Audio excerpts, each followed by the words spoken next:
Good morning, Becca here at Studio Blinn.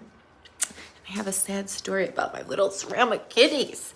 They, when I went to open up the bottom of the shelf, I did the little kiln opening.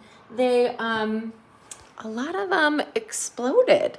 And I've seen this before if I've accidentally forgotten to bisque something and I throw it into like a cone 5. But that's not the case with these guys.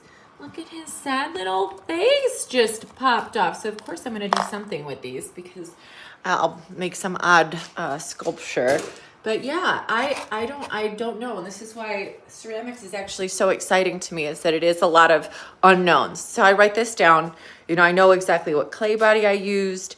I know what glazes I used. I did a new underglaze that did not adhere like the other ones I've used. So I am going to, when I've got a minute today later, I'm going to have to vacuum up my little baby kiln and all the kitty ceramic is all over. So I'm going to scrape this. I'm going to make a kiln wash. I've needed to do it anyways. It's a great incentive too. So yeah, I take the kiln wash, I'll mix it with some water, and then I'll paint that on a little bit later today when I've got a moment. But I did have, so like some of these just turned out really funky. It got a really, I mean, it's kind of interesting. I always take these as glaze tests. Got some bubbles.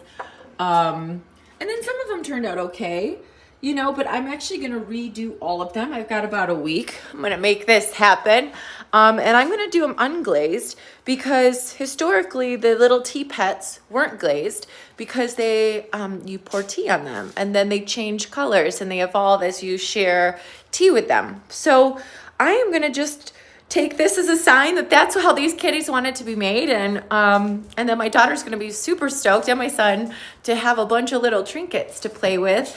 They have, one of the inspirations of these tea pets was because they reminded me of my grandma always gave me little shadow box pieces of figurines. And so I make them for my daughter, and now she has 40 little kitties to add to that. So yeah, I did a couple other glaze tests. So this was, it was, you know, never do I find it as a bad thing. It's just